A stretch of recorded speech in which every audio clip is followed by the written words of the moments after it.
Welcome to Our Best Self, a discussion sharing forum to help you see habits and practices that will lead to your happiness and success personally and professionally. Mental strength, happiness, health, business success, and the gamut at large.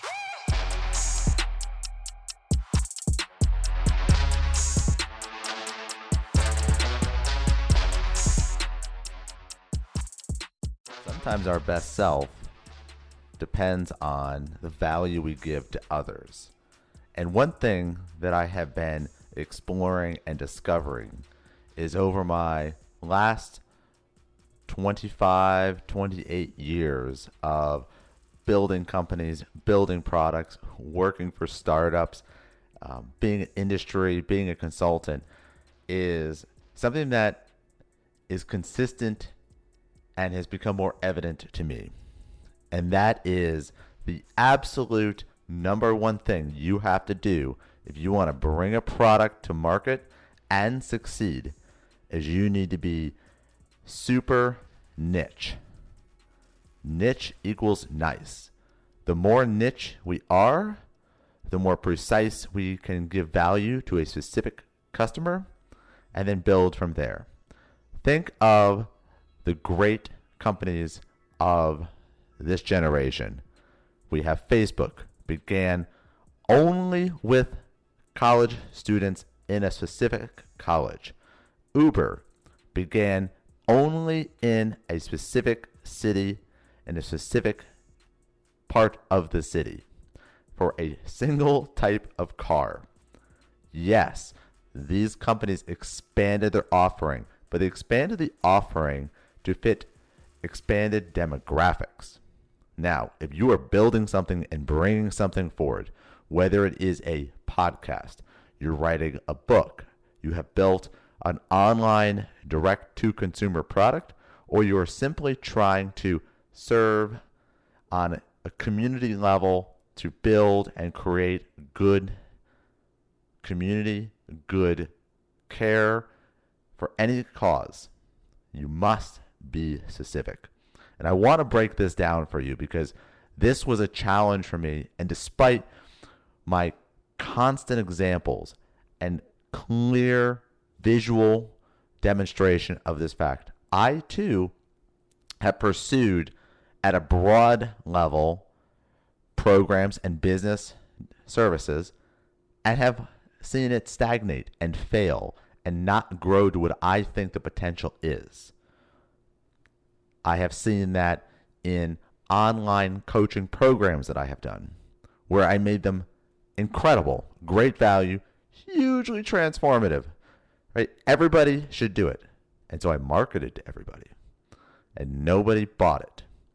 But when I dialed it in to the rowing teams with this age range needing this type of training that would supplement what their goals are to solve this specific problem and deliver it in this way, did I find success. Only when I took a specialty in a high school and college level sport, identified the challenges of those athletes and those parents, because the parents are huge in this environment, and then crafted a program that suited their specific needs in their sports, in their life, in the balance that they have to achieve. I cannot create a program for lacrosse, for cross country, for volleyball to serve all the training aspects because these soon-to-be NCAA athletes have already a battery of coaches, a stack of homework, and already are conditioning and training. So I found success in not only my program, but in the value that I'm bringing to the individuals by being specific.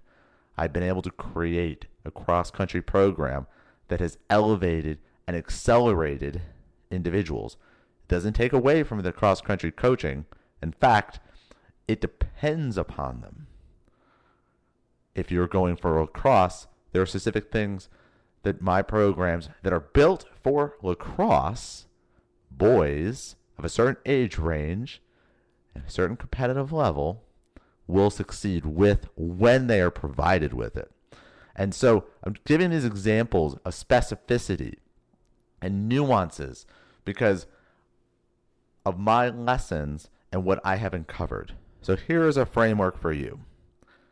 You have a passion in an area and a skill to be able to deliver that to one or thousands, depending on what you're creating. I want you to think about it in this way. We're going to go Mad Lib style. For those that don't know what this is, it's literally a sentence where you take away the nouns and some of the adjectives and you leave it blank. And then you fill it in based on your program. I want you to paint a picture of who is using your product, the value you're going to get, where they live, what are they dealing with, what is their age, what is their economic situation, what are their goals, what values do they need, what are the challenges that this person has, and how is your product going to fit in that world. So specifically, here's an example. We're going to create an X program for blank who are blank, needing blank, living in blank with a blank situation. I think you get the point. I want you to be as specific as possible. I want you to paint a picture of this client of yours. Create an avatar, if you will, a representation of who this person is. What are their challenges? What are their difficulties? Where are they in life? What is their age? What do they like? What don't they like? How much time do they have? Are there limitations on time? Are there limitations on space? Is it a language barrier? Is it a platform issue? When you know this data, you can create something extremely valuable that will deliver what you are trying to deliver. And what I have also found, when you know exactly who you're speaking to and how they need the data and how they need your insights, suddenly you're able to market it to that specific person and construct what you're building for them in the medium and in the manner where they'll most benefit. You don't want to create a program that requires them to print out materials if they only can listen to it on an audio form. You don't want to create something that's audio when they need to see it because maybe they were going to use it in their car, but now they can't.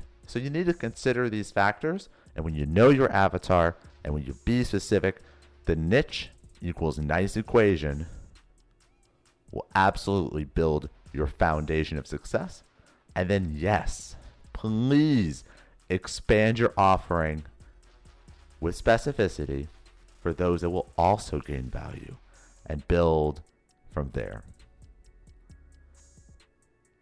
I hope this gives you hope, inspiration, direction, and a breath of fresh air for whatever you're pursuing to help you achieve it. Have an amazing day. I love you all, and I hope this makes you your best self.